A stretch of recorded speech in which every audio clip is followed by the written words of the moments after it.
Om Swastiastu. Selamat pagi, perkenalkan kami dari kelompok 9 yang terdiri dari anggota dengan saya sendiri bernama Komang Puspita Chandayani dengan NIM 22170111040 dan rekan-rekan saya.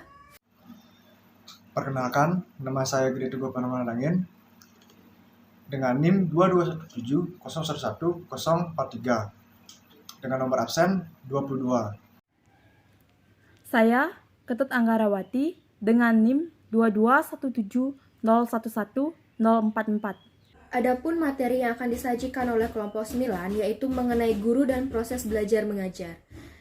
Adapun pembahasan materinya, yang pertama mengenai proses belajar mengajar, yang kedua aliran konstruktivisme, model pembelajaran mutakhir, ketiga peranan guru dalam pembelajaran, dan yang keempat metode dalam proses pembelajaran. Materi pertama mengenai proses belajar mengajar. Proses belajar mengajar merupakan kegiatan interaktif antara guru dan siswa dengan komunikasi yang berlangsung dalam lingkungan pendidikan untuk mencapai tujuan belajar. Interaksi dan umpan balik antara guru dan siswa adalah fitur dan persyaratan penting untuk proses belajar mengajar yang berkelanjutan. Perlu lebih memahami koneksi dan proses belajar mengajar bukan sekedar hubungan komunikatif antara guru dan siswa, tetapi pembelajaran sosial yang tidak hanya tentang menyampaikan materi pendidikan, tetapi juga menanamkan karakter dan nilai-nilai pada siswa untuk mempelajarinya. Peran siswa adalah untuk memperoleh pengetahuan dan meningkatkan keterampilan mereka berkaitan dengan pengetahuan yang diinginkan, di mana tugas siswa adalah belajar. Batasan yang digunakan untuk mendefinisikan pembelajaran dapat disimpulkan belajar mengubah perilaku. Hasil belajar dari seorang pelajar mampu mengubah pola pikir dan kebiasaan berpikir siswa yang lebih kritis. Ini karena adanya hubungan antara dirinya dengan orang lain atau lingkungannya. Belajar menurut Suprijono tahun 2012 adalah pembelajaran siswa menggunakan asas pendidikan maupun teori belajar merupakan penentu utama keberhasilan pendidikan. Belajar adalah proses komunikasi dua arah. Mengajar dilakukan oleh seorang guru sebagai pengajar, sedangkan pelajar melakukan pembelajaran yang dipaparkan oleh guru. Proses pembelajaran atau pengajar, tatap muka menurut Danke dan Biddle, di Sagala terdapat 4 variabel relasional, yaitu pertama variabel pertanda berupa pendidik, yang kedua variabel konteks berupa peserta didik, sekolah dan masyarakat, yang ketiga variabel proses berupa interaksi peserta didik dengan pendidik, dan variabel produk berupa perkembangan peserta didik dalam jangka pendek maupun jangka panjang.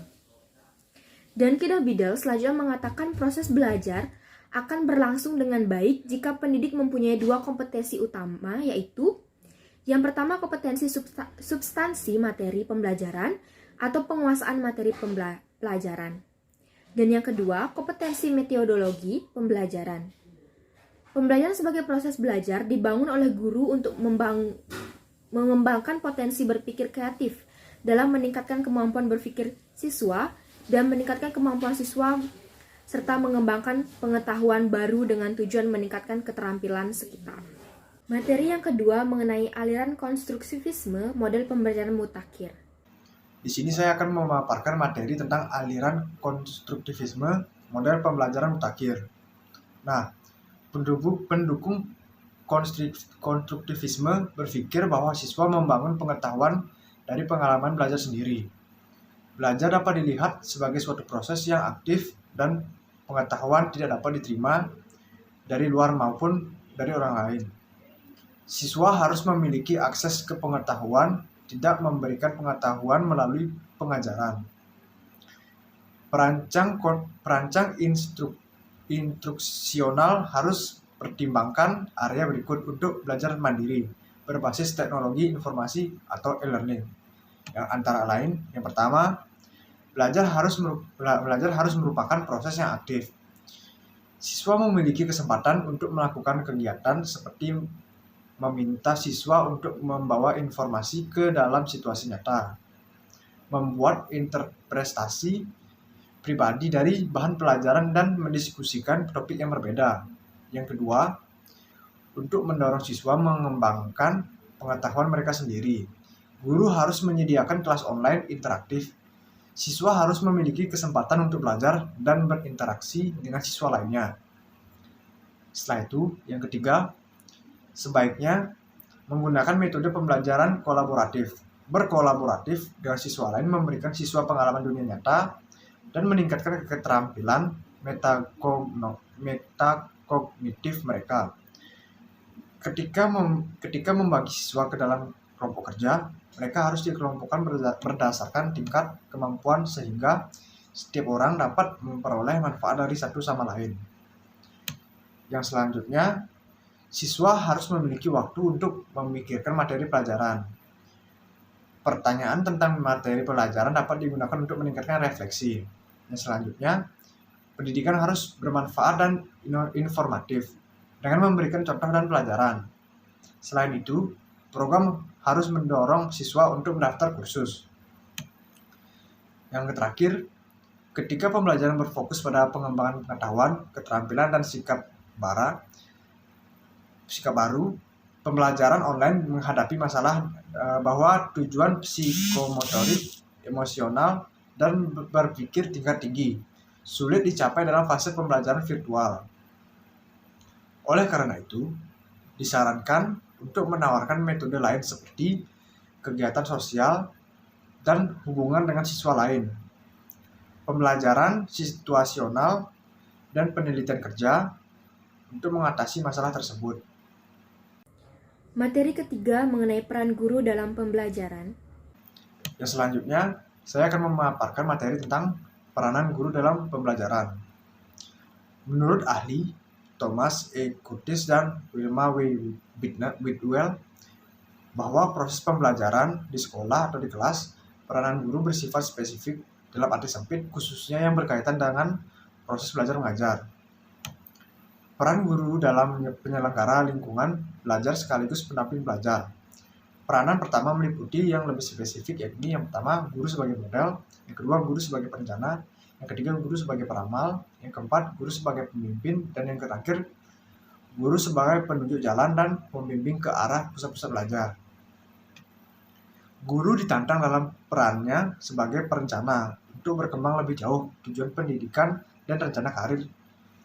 Tujuan umum perlu diterjemahkan ke dalam tujuan khusus dan operasional.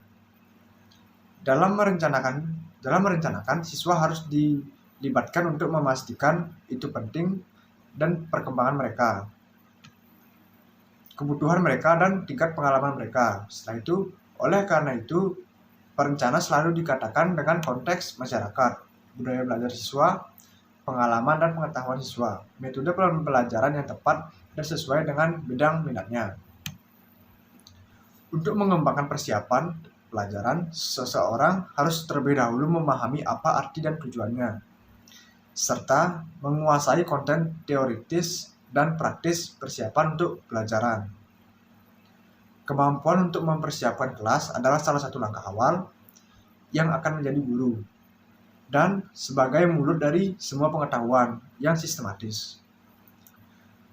Pengetahuan dasar dan pemahaman mendalami tentang topik dan situasi pendidikan. Saat mempersiapkan pembelajaran, harus jelas keterampilan dasar apa yang akan dimiliki oleh siswa. Setelah itu, apa yang mereka pelajari, dan bagaimana sih belajar dan bagaimana guru mengetahui bahwa siswa tersebut telah belajar beberapa keterampilan. Bagian ini sangat penting harus tersedia dalam setiap persiapan pelajaran sebagai pedoman bagi guru dan pelaksanaannya mempelajari dan membentuk keterampilan peserta didik. Dan materi yang keempat yaitu mengenai metode dalam proses pembelajaran. Metode pembelajaran. Menurut Wijaya Kusuma, metode pembelajaran adalah cara yang digunakan oleh seorang guru dalam melaksanakan kegiatan belajar mengajar di kelas sebagai upaya untuk mencapai tujuan pembelajaran yang telah ditetapkan. Metode menurut Sujana adalah metode pengajaran yang digunakan seorang guru hampir semua tidak sia-sia, karena sistem ini membawa hasil baik dalam waktu dekat maupun dalam waktu yang relatif lama. Dengan menggunakan metode yang efektif dan efisien, guru akan mampu melakukan hal tersebut untuk mencapai tujuan akademik. Dapat disimpulkan bahwa metode pembelajaran adalah proses pembelajaran yang digunakan guru sebagai alat bantu mencapai tujuan. Adapun beberapa metode pembelajaran yang dapat dipraktekkan oleh para pengajar dalam proses belajar yang pertama yaitu metode pembelajaran konvensional atau metode ceramah. Metode ini diterapkan dengan cara berceramah atau menyampaikan informasi secara lisan kepada peserta didik. Dalam metode ini merupakan metode yang paling praktis karena tidak membutuhkan alat bantu apapun. Namun, metode ini memiliki beberapa kelemahan serta kelebihan. Kelemahan yang pertama yaitu peserta didik menjadi pasif. Proses belajar membosankan dan mudah mengantuk. Terdapat unsur paksaan untuk mendengarkan. Peserta didik dengan gaya belajar visual akan bosan dan tidak dapat menerima informasi atau pengetahuan. Evaluasi proses belajar sulit dikontrol karena tidak ada poin pencapaian yang jelas. Proses pengajaran menjadi verbalisme atau berfokus pada pengertian kata-kata saja. Adapun kelebihan dari metode ini yaitu mendorong peserta didik untuk menjadi lebih fokus. Pendidik dapat mengendalikan kelas secara penuh.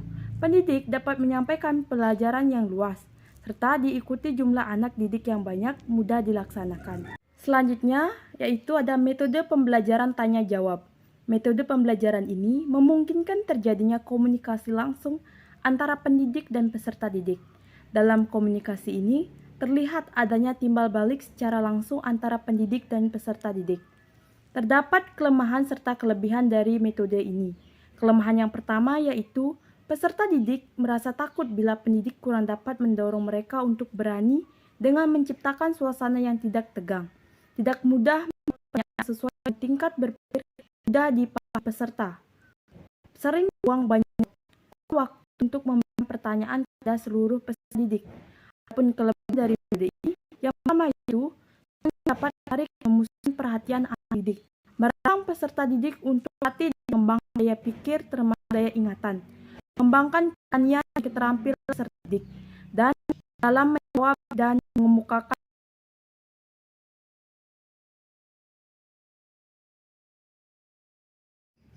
Metode berikutnya yaitu ada metode pembelajaran demonstrasi. Metode pembelajaran ini sangat efektif sebab mengajak para anak didik untuk mencari solusi atas permasalahan yang dihadapi dengan usaha sendiri yang berdasarkan fakta. Demonstrasi adalah suatu metode mengajar dan memperlihatkan bagaimana proses terjadinya sesuatu. Adapun kelemahan dari metode ini yang pertama yaitu memerlukan keterampilan guru secara khusus, hanya fasilitas, membutuhkan waktu lama. Dan metode pembelajaran demonstrasi ini menghindari verbalisme. Siswa lebih mudah memahami apa yang dipelajari. Proses pengajaran lebih menarik. Siswa berangsur untuk aktif mengamati, menyesuaikan antara teori dengan kenyataan dan mencoba melakukan.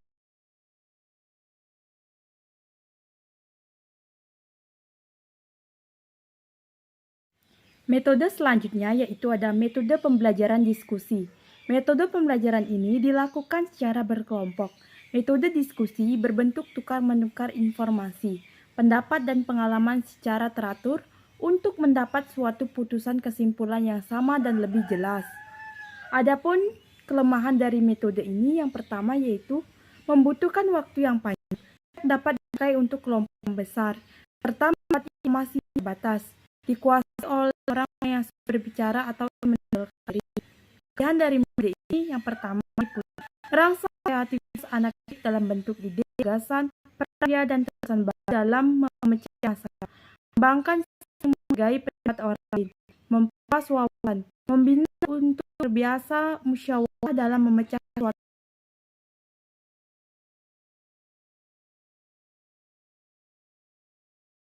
Metode yang terakhir yaitu ada metode pembelajaran karya wisata. Metode karya wisata mengajak peserta berkunjung luar kelas.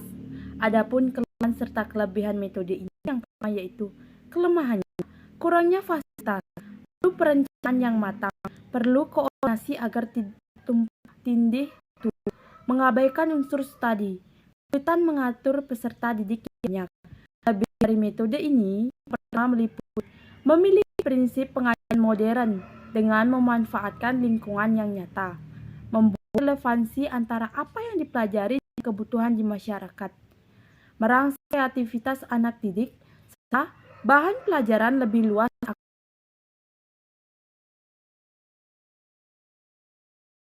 Sekian pemaparan materi dari kelompok 9 mengenai guru dan proses belajar mengajar. Jika ingin ada yang ditanyakan, saya persilakan. Dan terima kasih telah menonton video materi presentasi dari kelompok kami. Dan saya haturkan para mesanti.